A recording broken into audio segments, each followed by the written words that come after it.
So please just give a warm welcome to Virtual Labs.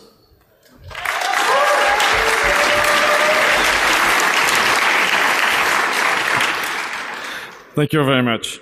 So today I'm going to talk again about Bluetooth Low Energy Protocol and about also a new vulnerability I found in this protocol. So who am I? I'm the head of research and development at Econocom Digital Security, not the digital security in Russia, obviously. I've been studying Bluetooth Low Energy about 3 years now. And I'm the developer and maintainer of Betelgeuse. Maybe you have heard about it. This is one of the frameworks I worked on. And I'm having a lot of fun with Nordic Semiconductor's system on chips. So let's start with the agenda. So we are going to go through the BLE sniffing 101 for those of you who don't know how to perform BLE sniffing. Then I'm going to present BetelJack, which is my new tool for BLE sniffing and much more. We are going to see what is inside this tool, why this tool. And in the last part of the talk, I'm going to disclose a new attack on BLE. All right, so let's start with some BLE sniffing. Just wait a minute. Up. So BLE sniffing 101. So basically, if you nowadays want to sniff BLE connections and BLE communications between two devices, you need some tools. And you're lucky there are a lot of cheap tools out there. So you may want to sniff with Ubuntu One. Sniff BLE connections, or you may want to use the Adafruit's Bluetooth LE sniffer, which is also a nifty tool, or you may want to do it the SDR way with the GNU Radio software suite. So let's start with the first one, the Ubuntu One. So this is a tool that allows anyone to sniff existing and new BLE connection. I mean, if you use this tool, you can find existing connections between devices and also listen for new connections that happen on the target device. It did not support channel map updates, so it did not, because obviously they updated the firmware yesterday through the DEFCON release. Yeah, so they updated the firmware, and it's not now supported by the Ubuntu tool. So this is cool. If you have one, just use this new firmware and try it try it by sniffing some BLE stuff. But the fact is that even with the new firmware, the Ubuntu One has some issues sniffing on existing connections. And last but not least, it costs $120. So it's cheap, but not so cheap. The Bluetooth LE sniffer made by Adafruit, so it's based on a specific software written by Nordic Semiconductor. So it's a proprietary firmware that is used here.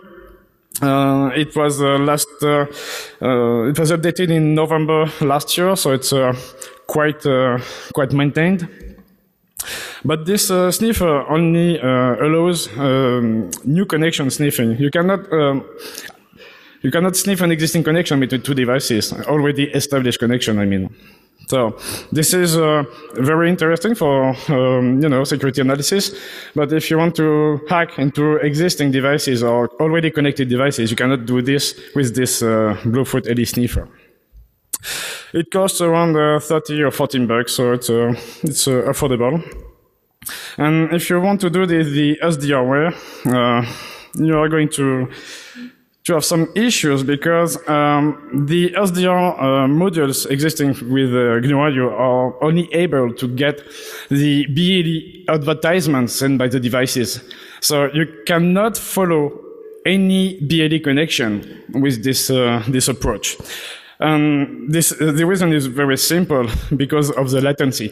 There is some kind of latency between the GNU Radio software and the SDR device you are using, and it do not allow to jump very quickly over all the channels used in the BLE connection. And last but not least, it requires a 2.4 gigahertz compatible SDR device that costs some $100. So it's again affordable, but it's more expensive than the two previous ones I talked about. So just to summarize this BLE sniffing 101 part of my talk, so BLE basically is designed to make sniffing difficult. And it's working, you know. It's not so easy to sniff BLE connections. Why? Simply because this protocol uses 3 separate advertising channels spread across the bandwidth.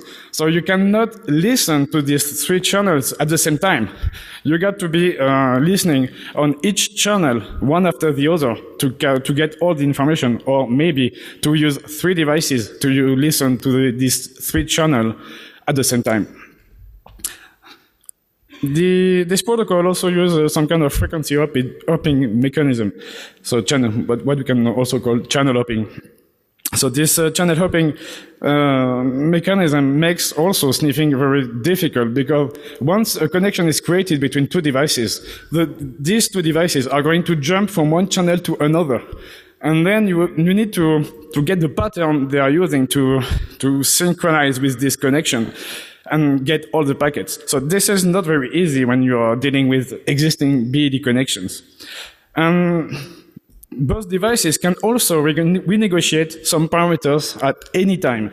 So when you are trying to figure out what these parameters are in order to sniff an existing connection, they might change between what you are measuring, what you are trying to recover these parameters. So this will mess your sniffing.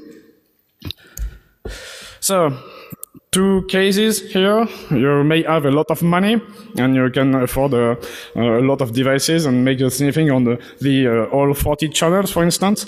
Or if you want to do it the cheaper way, you got to struggle with the BLE sniffing. You won't be able to sniff very easily a connection for the first time. For instance, you get to wait multiple connections to get your data. So 2 years ago, I took another approach for for capturing BLE packets.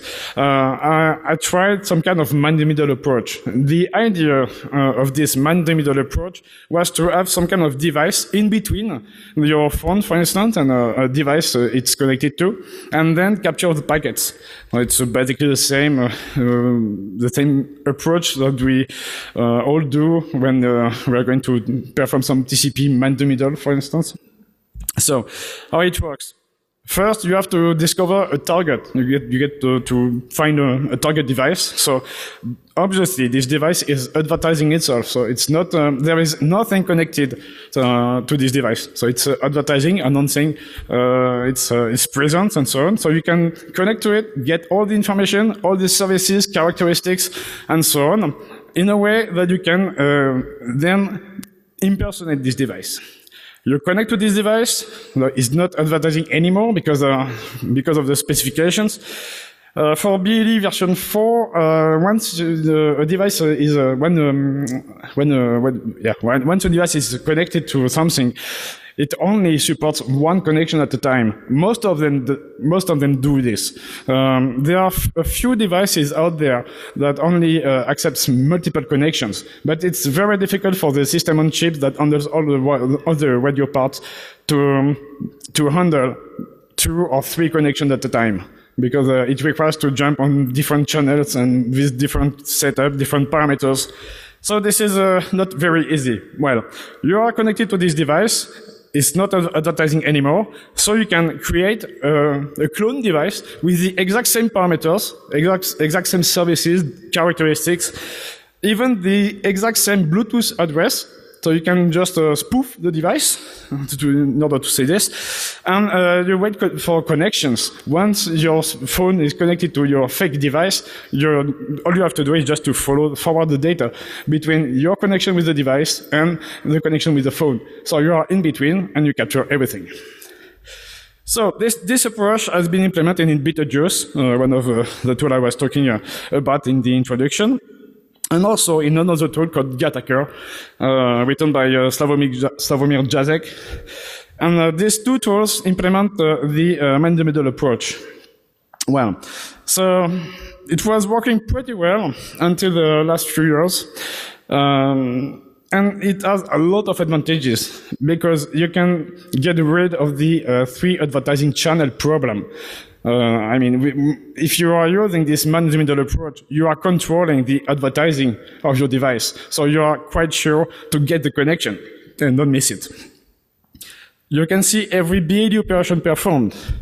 If there is some kind of characteristic write or read or discovery, you can get all of this and you see everything. And also you can tamper the data on the fly. Since we are in between the two devices, we can just change data on the fly, changing some bytes and causing some troubles in the security point of view.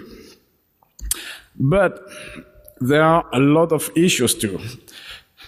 1 year after having developed the Beetlejuice software, I got a lot of issues on GitHub with people telling, I cannot use your tool, it's quite complex to install because it requires one virtual machine and one host computer and some kind of network setup to make these machines communicate with each other. So it was a quite complex setup, and a lot of people had a lot of issues putting all of this software on their computers and making it working. The other problem we have is that we only capture HCI events because we work at the adapter level, where we don't get any link layer BLE packets. So we are one way upper. We cannot get all the information, and especially all the pairing packets. So this approach, the man-in-the-middle approach, does not support all types of pairing, and this may cause a lot of trouble when you are trying to intercept encrypted connections. And obviously, it's also compatible only with 4.0 adapters. Maybe you have heard about the Cambridge Silicon Radio USB adapters that allow some kind of Bluetooth device address spoofing. Well, we got some troubles too with the latest version of the USB adapters, or even the adapters provided with the motherboard of your computer. So the stock adapter of your computer may cause trouble with these softwares. So these are the cons of the man-in-the-middle approach. So basically, we are doing it wrong. Ubuntu's BLE, okay, it works, but it still has some limitations, even with the firmware update released yesterday. Nordic Semiconductor Sniffer is closed source and may be discontinued, so we don't know if this software is going to be maintained, and we don't know what will happen if Nordic Semiconductor decides not to continue with the development of this software. So maybe a problem. And the man-in-the-middle approach is great, but it's too much difficult to use and cause a lot of trouble for users. And also, it cannot get all these link layer packets because we are limited by the solution we opted for. So it's time to improve the BLE arsenal. So basically, what would be the ideal tool to sniff BLE connections? Well, we need a tool able to sniff both existing and new connections.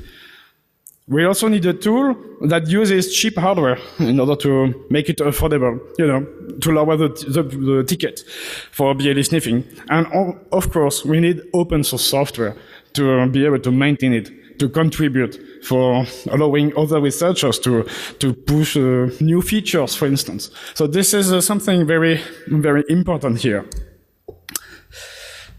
This tool needs to sniff new connections. I'm going to go deeper at the protocol just to show you how it works in the internals very quickly. So for new connections, the goal is very easy. We need to get the connection request PDU, which is in fact a dedicated packet sent by your phone, for instance, when you're trying to connect to a BLE-enabled device. And in this packet, there is everything we need to monitor or to follow the BLE connection. We got the CR3 need value, we got also the channel map and so on. So if we capture this packet, we are able to follow the connection and then sniff the packets. But for sniffing this packet, we got to be at a very specific moment, listening on the specific channel when this packet is sent. And as we saw this previously, there are 3 advertising channels. So you must just listen on one channel to another, hoping that this packet will arrive at a specific moment. Or you may want to sniff on these 3 advertising channels at the same time in order to get this packet. So in order for this to work, we need this situation. We need to listen at the same time to these 3 advertising channels. So this one is quite easy to sniff new connections. The trickiest part is the active connection sniffing process. So in order to sniff active connections, you don't have all of these parameters. You don't know the connection parameters, so you have to get them. And in order to get these parameters, we are going to make some measures. Mike Ryan, the author of Ubuntu's BLE, so the tool I cited just before, created his own technique to recover these parameters. And his technique is the following. First, he tries to identify what the protocol calls an access address. An access address is a 32-bit value used to identify a link between 2 devices. So this access address is used to identify a specific connection. Once the access address is known, we can recover the CRC init value that is used to compute CRC. This is some kind of seed used to compute the CRC value for every packet. And this can be done very easily. Then we need to get the hop interval. The hop interval is basically the time the device will spend on each channel. So how do we do that? Very easily. We just sit on a specific channel. We are measuring the time between 2 consecutive packets on this channel, and we divide it by 37, since there are 37 data channels used for the channel hopping pattern. And of course, we can also recover the hop increment, which is the number of channels added to the channel index each time the connection jumps from one channel to another by using some kind of lookup table. So Mike Ryan designed a pre-computed lookup table, and the Ubuntu BLE, for instance, measures the time between 2 consecutive packets on channel 0 and 1. By using this technique and the lookup table, we are able to recover the hop increment value. So this is Mike Ryan's technique as it was implemented in the Ubuntu BLE software, and it's still the case, even with the update made yesterday. And of course, Mike made some assumptions back in 2013. He made the assumption that all the 37 data channels are used, but it's not the case. Now in 2018, most of the BLE devices don't use all of these 37 data channels. And they determine these data channels by using some kind of channel map. This is a parameter sent in the connection request PDU that specify which channel are going to be used and which will not. So if not all the data channels are used, you have to keep a 37 channel sequence. And to do that, some of these channels will be remapped, will be reused, if you prefer. So if you have a look at the hopping sequence in this specific case, you will see, for instance, that the channel 4 is used twice in the sequence. But normally you will find only it will be found only once in the normal sequence if it's not reused. So by modifying the sequence order and making this channel appear twice, if we just measure the time between 2 consecutive packets on the channel 4, we will get 2 values. two different values. And this makes max technique useless. This does not work anymore. So, how to deduce all of this based on this new behavior? Well, first thing to do is to deduce the channel map. So it's very easy to deduce. We just iterate over all the channels. We are looking for packets, and if we see some packets sent by the device, okay, the channel is used. If we don't see any packet, it's not used. So there is some kind of timer you have to implement to get these values, and it can take sometimes here, for instance, 4 times 37 seconds to complete. Well, this is a limitation of this approach. Once you get the channel map, you can deduce the hop interval by finding a unique channel that is not repeated in the hopping sequence. And then you measure the time between 2 packets and you divide it by 37 and you get the time spent on each channel. And you then deduce the hop increment based on this. But we don't use a pre-computed lookup table. We are going to generate it based on the channel map, and then we are going to measure and deduce the hop increment. So this is basically a more generic version of Mike's technique, but it works pretty well. There are a lot more details in the proof of concept or get the fuck out number 17. Where I write a paper with all the algorithms and the math behind this technique. Well, and all of this is going to be implemented in BeetleJack. There is also another trick here for sniffing disconnection. In the specification, there is a parameter called the instant. When a device update some parameters, say the channel map, for instance. It sends a packet telling the device that the channel map will be updated at a specific moment in the connection, but not now, later on.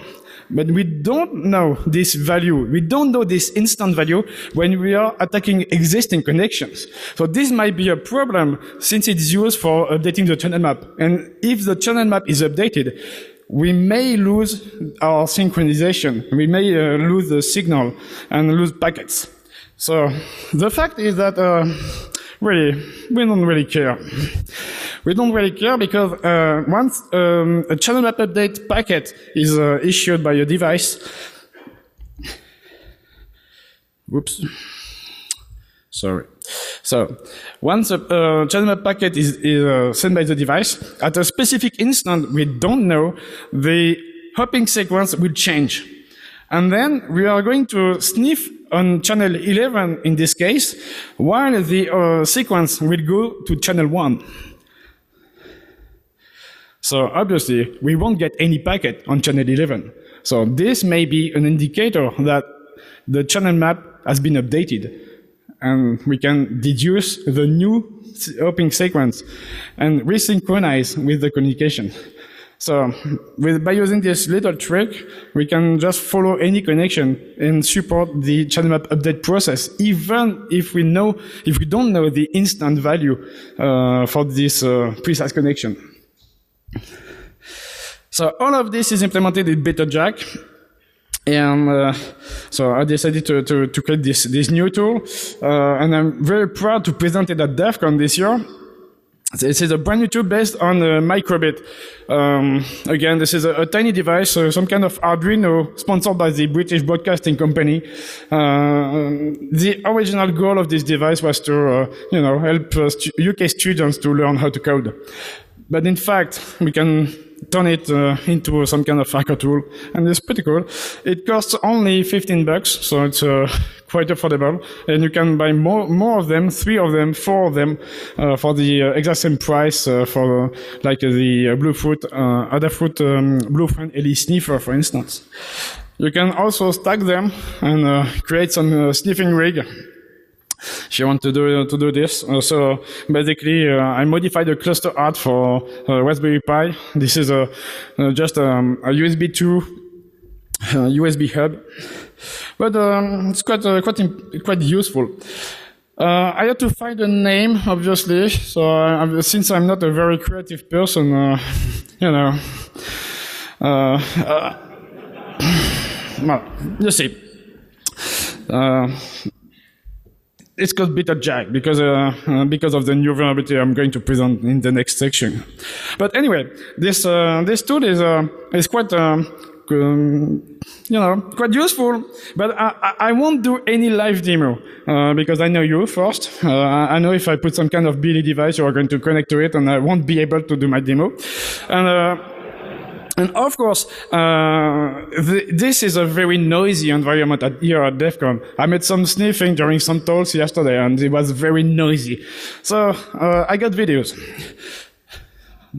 So the first video shows that the sniffing of a new connection. So I specify the Bluetooth device address in the parameter, and as you can see, we are able to intercept this connection and get all the link layer packets. We also get the access address, the CRC init value, and so on. So sniffing new connection, no problem. Sniffing an existing connection for a specific device, first you have to identify a valid access address. So there is an option in the tool to scan and identify this address. I pick a target here with the specific access address, and then BeetleJack will recover all the required parameters to be able to follow the connection and then to sniff packets. So it recovers the CRC init value, the channel map, obviously, and then it deduces the hop interval and hop increment. And it's synchronized, and if I do some read or write on various characteristics and get all the packets. So again, existing connection, well, not really a problem with BeetleJack. And to offer some, some other features, there is a pickup export possible. So if you intercept packets with BeetleJack, you can export these files into a pickup file. Well, obviously it was expected for this kind of tool, but it also supports a specific format for the pickup file that makes it able to use with Cauquil. Cauquil is a tool designed by Mike Ryan to break the encryption keys when some kind of pairing is used between two BLE devices. So this may also be useful if you want to break encryption keys or pairing codes for BLE. So, when I was developing this tool, this new sniffer, I read the specifications a lot. I went in all of the details of the specifications, and I stumbled upon a very specific, not a weakness, but something, made me feel bad. I don't know what it was, but I found I was reading the section about the supervision timeout in these specifications, and just to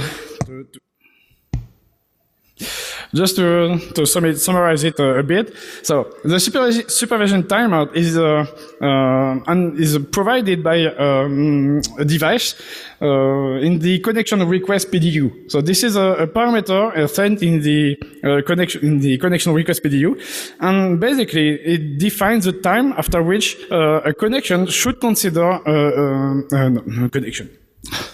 a device, should consider a connection lost. So basically, if you try to connect your phone with, say, a smartwatch, your phone is going to tell the smartwatch that if no valid packet is received, or is received after 20 seconds, then your smartwatch and your phone should consider the connection lost. And so this supervision timeout is enforced by both devices. And I had quite an idea about it. What's that timeout? But what if we jam some specific packets at specific times? Let's see. So there is 3 lines in my slides: the central, peripheral, and attacker. Central is your phone, the central device, the initiator of the connection. The peripheral is obviously your smartwatch or your medical device, anyway. So your phone sends regularly packets to the device, and there is some kind of keep alive packets that are sent just to be sure that the connection is still alive.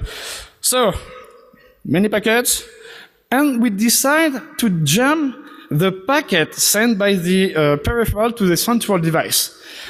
And since then, the central device considers the connection not lost, but with no valid data.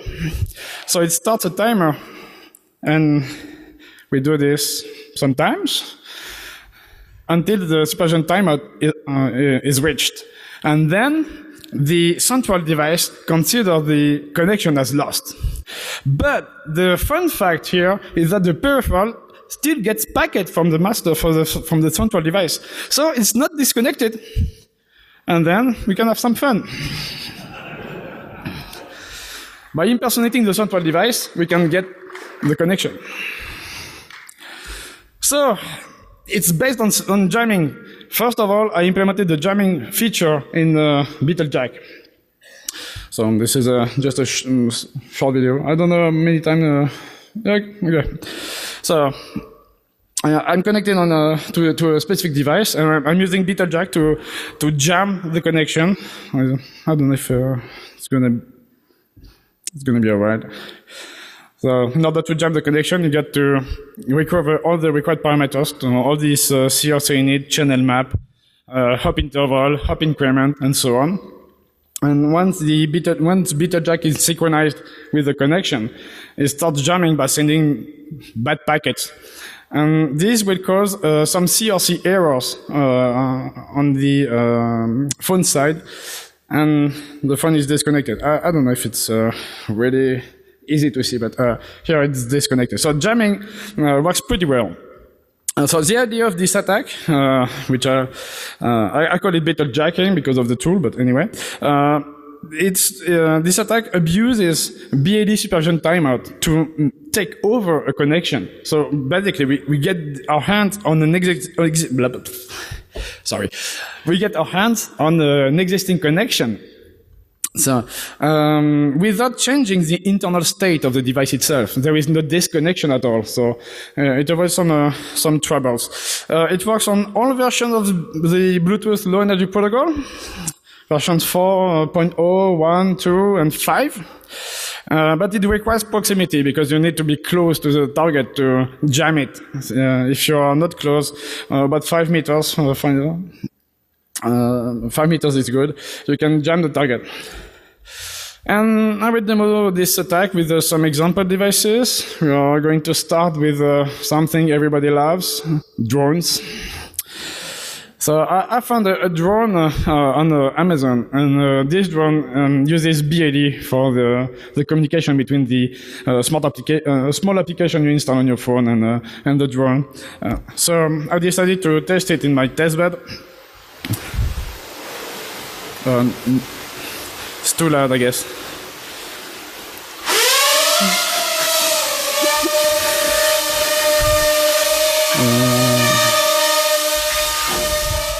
Yeah.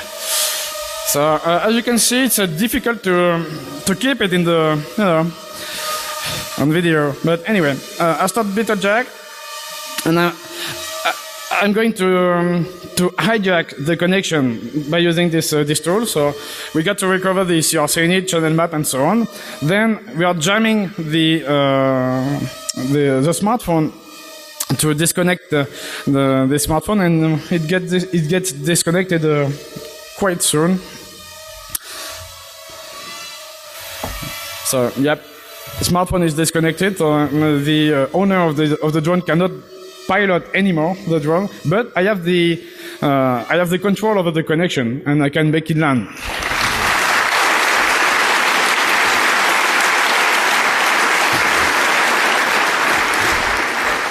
Well, I know this is not impressive, so I made another video. So in this video, I trigger the emergency mode that causes a cutoff of the motors. So, yeah, but.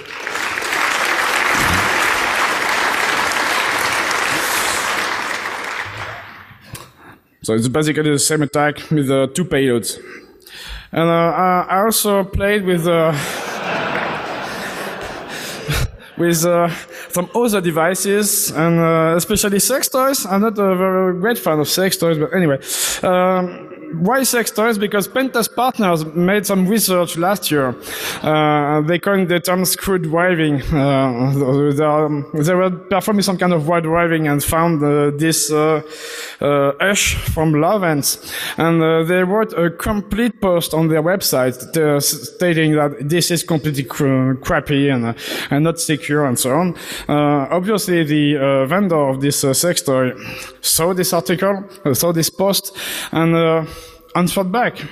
They issued a statement saying that if your sex toy is on, but if your smartphone is connected to this sex toy, you're okay. Since it's not advertising anymore, nobody can connect to this sex toy.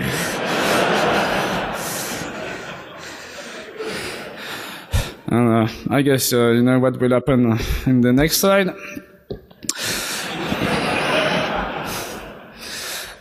So the sex toy is connected to my smartphone. Just to make the video short, I had to cut it off, to cut it a bit. But in fact, I disconnect the smartphone by taking over the connection with beta jack. Takes some time. There is a little pop-up on the smartphone. Yeah, this is disconnected. So the smartphone has no more control of the sex toy. And since it's UART over BLE, it's quite easy to make it vibrate. There is no sound here, just to, you know. But it's still visual.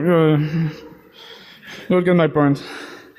I found the characteristic, and I wrote to this characteristic a special string, vibrate, semicolon, 2.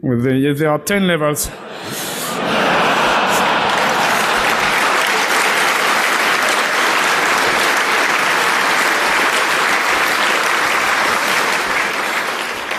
So, well, I don't know if some of you wear this kind of stuff. And, yeah, maybe, turn it off. So, what are the impacts of this vulnerability? So, you get unauthorized access to a device. So, obviously, this was the case for the sex toy, even if it's already connected, of course. If there is some kind of authentication performed at the start of the connection, then you can bypass it. So, this might be cool for some smart lock and so on.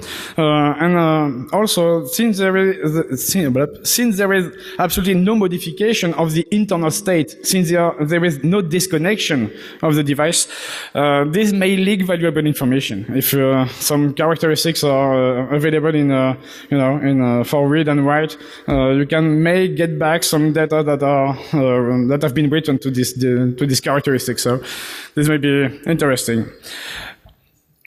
How to avoid this? Well, the BLE specification provides some kind of secure connections by using pairing. So if you're using the pairing mechanism and the encryption mechanism provided by the Bluetooth specifications, should be okay. There is some kind of injection protection. There is a message integrity code added to all the packets that avoid this kind of manipulation or this kind of consequences.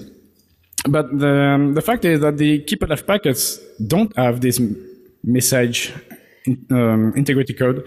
So basically, you can take over the connection even if you are using this secure BLE connection. Well, you can do some kind of denial of service, or I don't know.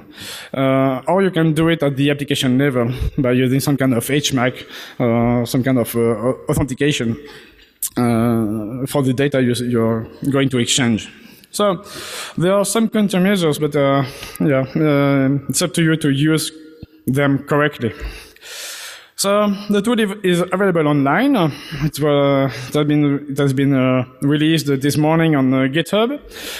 You can also install it with pip if you want. It's also disponible. I'm French.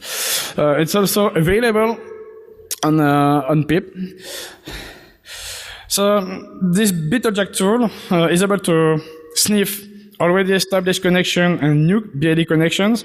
Is also able to jam connections to perform a takeover, hijacking, like we saw, and is able to export in pickup. And there is also a multi-sniffer support. I mean, if you connect 2 of them or 3 microbits to your computer, it will use them to parallelize some tasks. So, the channel map recovery is sped up if you are using a lot of microbits with your computer. You know, we got the 37 channels split in 4, for instance, if you're using 4 of them, and it speeds things a lot. So to conclude, BitoJack, well, maybe an all-in-one solution for BLE sniffing. If you want to have a look at this tool or to try it, you're more than welcome. Also, if you want to post some issues or if you find bugs and so on, I will handle them. So it performs BLE sniffing, jamming, and hijacking. Hijacking works on all versions of BLE. Insecure BLE connections, as we may all know, are prone to sniffing and hijacking. So it might get worse with further version of BLE because the Bluetooth SIG is trying to extend the range of the Bluetooth low energy protocol. So the Bluetooth 5 version of the protocol is available. Is capable of about 800 meters connection. So you can, it's quite impressive, and they might, extend this range in the future version of this protocol. So if you're some kind of BLE device vendor, you're more than welcome to secure your BLE connections. Yeah, do it. Thank you very much.